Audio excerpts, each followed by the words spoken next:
about where this progresses from there. So. Good evening. I'm a computer science professor at NYU. I have no ties with the K-12 technical teaching and testing industries, and my activities on behalf of public education do not further my standing as a researcher. My teaching endeavors to instill students with the understandings and problem-solving skills needed to excel in interviews with Google, Facebook, Microsoft, or Can you speak a little louder, please? I certainly can. Thank you. My teaching endeavors to instill students with the understandings and problem-solving skills needed to excel at Google, Facebook, Microsoft, or to get into PhD programs at places such as Stanford or MIT. I enjoyed working with an MS student who would ask a tough standard question by the CEO of a small startup, tore into him for asking such a textbook question on her job interview. I routinely asked my students about the math programs they had in high school. To the best of my knowledge, just one of the students in the last 20 years had a Turk-like reform program in high school. On the midterm, he was 20 points below the next lowest score in my class, and he was the only student to fail the course. He was smart enough to get into NYU, but with his background, he's not going to get to specialize in economics, computer science, business. You heard the list. I'm here in part because I regret not getting him up to speed and for students like him.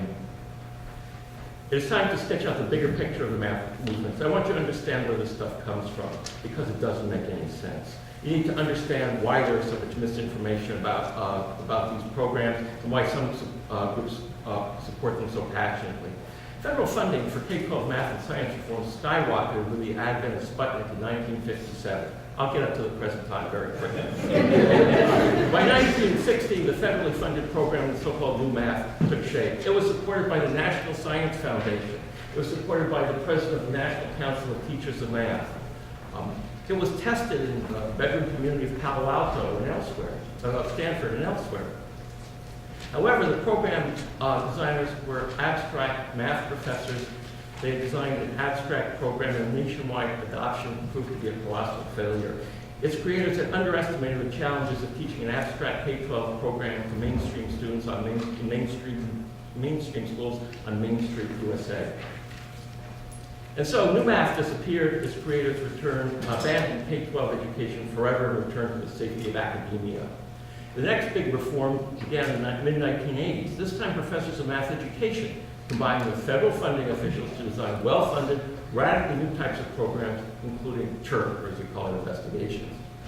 I want to dip into these reforms not to present them as theories, intentions, and beliefs, but to show you what they really look like in actual textbooks. The failings in a third grade program are hard to deduce from just a few pages. Stanley put in tremendous effort to go through lots of counting and gave you a big picture, a feel for what these books are like. But when you look at the higher grade levels, the problems with these programs becomes crystal clear. So I want to put Turk on hold for a few minutes and talk about another program, IMP. IMP is just one of 3 high school programs that was declared exemplary by an education panel assembled by the federal agency that funded the programs as well as Turk. The voting included abstention by one of the panel's members. He was the only mathematician and the only college professor on the panel. This page is photocopied from a 9th grade textbook. There's a blog that comes next. It reads, "No nation was safe from the ravages of smallpox, cholera, measles, scarlet fever, influenza, and tuberculosis. These diseases, which were imported from Europe, took a great toll on Native Americans, bringing death, destruction, untold misery, and killing more people than warfare, slavery, or starvation." The next picture shows the land populated by Native Americans in various years. The exercises ask students to plot the area, to figure out the area of these lands, these populated areas, listed for the years, and draw a line that fits, that's a good fit with the data, and to predict how much land would be occupied by Native Americans in the year 2020. Students are told that to find the area of these regions, they can trace them onto graph paper and count the itsy-bitsy little squares. This tracing is tedious. The problem punishes those who want precision. There is no reward for exercising care when finding the answer to something that comes from a loosely drawn line. Students are also told that Biddy Mason, a slave, was forced to walk to California while her owner rode in a covered wagon. They also learn that the slaves were brought to California to work in the gold fields. Here's a problem where a page where students are asked to write down their feelings about this period of American history.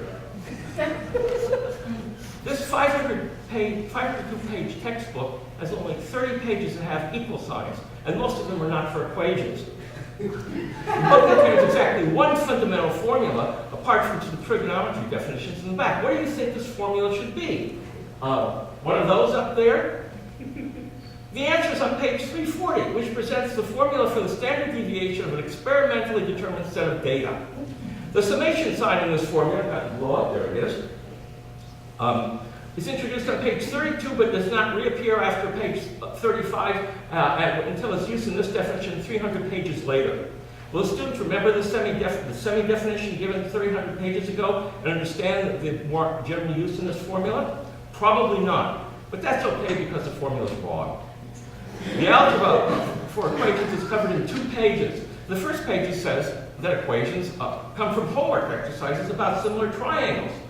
The second page gives the totality of content, 5 sentences for solving equations. The passage implies that guess and check is a perfectly valid way to solve a problem. Indeed, the text avoids showing students how to simplify equations with equality-preserving operations, such as adding the same value to both sides or multiplying each side by the same non-zero value. Pardon me?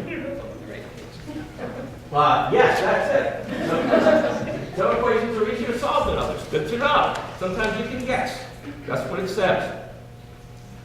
On page 436, IMP offers an exercise about same and different. Are these shapes the same or different, and why? This is 9th grade. The ideas behind these reformed textbooks can be categorized as a revision of classical constructivism. Classical constructivism is an unprovable but not unreasonable theory about how we learn. It basically says that we learn by integrating new material into a framework of what we already understand. That's okay. The derivative theory of radical social constructivism sees learning as due to social interactions that evolve best with as little expert oversight as possible. In the 1999 yearbook of the National Council of Teachers of Mathematics, the article, Teaching Fractions, Fostering Children's Own Reasoning by Social Constructivist Kami and Warrington advised 1. Do not tell children how to compute by using numerical algorithms. 2. Do not tell children that an answer is right or wrong. 3. Encourage children to use their own reasoning instead of providing them with ready-made representations or embodiments. Think about that. By this standard, a creative representation for 402 would be 4002, 402. Why not? And how do we teach fractions and what 3/5 really is without giving them ready-made embodiments? I haven't a clue. Cobb et al. Declare it's possible for students to construct for themselves the mathematical practices that historically took several thousand years to evolve. In some reform programs, the teacher introduces the problem of the day and then only serves as a moderator to maintain order in the discussions. You need to know that the National Council of Teachers of Mathematics is not run by math teachers who experience the consequences of these reforms, but is actually headed by professors of math education who prefer to teach their theories of learning and not math in their college and university courses. So they don't, pardon me? Slow down just a little. I'm sorry, when I scream I do get excited. I apologize. So they don't get to see the consequences of their teaching theories. That duty is left to the teachers in your higher grades and the mathematicians who sit on my left and right and are so happy about it. The college mathematicians have already told you, but the politicians and educators will not. The freshmen get weaker every year. Perhaps you can now understand how a textbook series headed by the NCTM president of 1998 to 2000 had omitted the division of fractions in the first division. It just wasn't there. In first edition, it wasn't there. Due to complaints, however, it was put in subsequent editions, although it's badly covered. Teaching and content matter tremendously. The idea of refusing to teach systematic methods, which is what is very common in all these programs, is a terrible idea. But don't take my word for it. 3 cognitive psychologists, John Anderson, Lynn Reeder, Herb Simon, were concerned enough to write applications and misapplications of cognitive psychology and mathematics education. The article presents fundamental principles about learning as researched by cognitive science psychologists.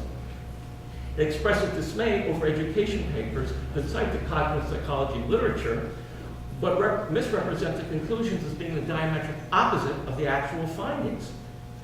The authors also repudiate constructivist programs which refrain from teaching systematic methods.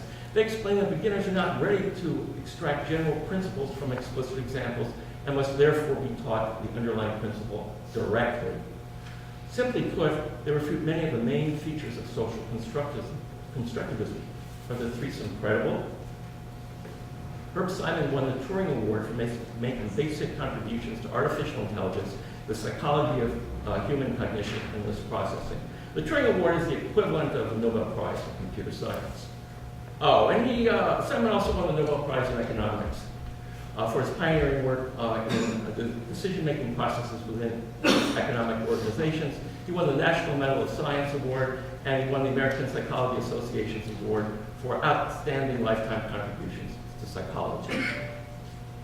The applications and misapplications paper was submitted for publication in an education journal, but rejected.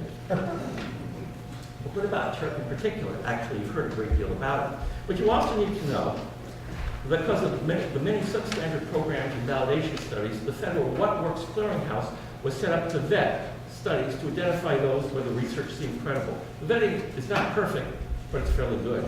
Even the Turk website mentions the WWC and points out that they were selected as one of 4 programs for a study that met WWC standards. But the Turk website does not mention the outcomes of that study. So what does this WWC, the clearinghouse, have to say about Turk? That 2009 study was conducted by some reputable organizations. I don't know if you can read it up there, but SRI was a participant, as was Mathematica. They found Turk to be one of the worst of the 4 programs and significantly worse than the best 2. In the 2010 follow-up study, which included the 2nd grade, Turk had moved up to 3rd place by outperforming a 4th place reform program. As for the studies prior to 2009, the WWC identified 40 studies that were published addressing Turk between 1994 and 2008. None of the studies were appropriate for WWC review, met the WWC standards. As a professional teacher of mathematical computer science and problem solving, I sometimes use carefully crafted, discovery-based, and constructivist elements.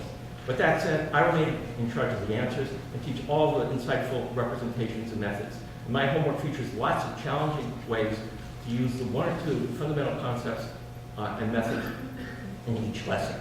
By way of contrast, Turk refrains from teaching systematic methods, does not offer enough reinforcement exercises for the modest content that manages to cover. As far as I can tell, the creative thinking in these programs is limited to the claims of higher level thinking that Turk alleges to instill, but which is not reflected in the exercises. Math is layered indeed. Progress from one layer to the next requires mastery of the lower layers. You can see the same issue with toddlers who, of course, are not ready to learn the Colombian rumba or how to run a high hurdles race. They have to learn how to walk before they can run, and practice is critical for this magical transformation. Well, the same is true for math toddlers. They have to acquire confidence and comfort with arithmetic if they are to understand the algebra, that algebra is just an extension of arithmetic to include variables.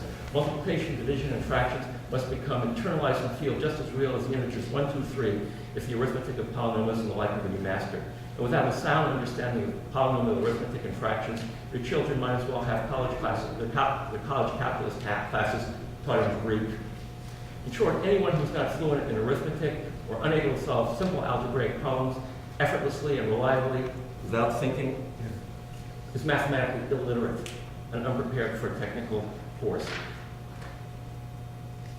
Yet for years, EHR would issue requests for proposals to prove that, not determine if, these reform ideas improve learning.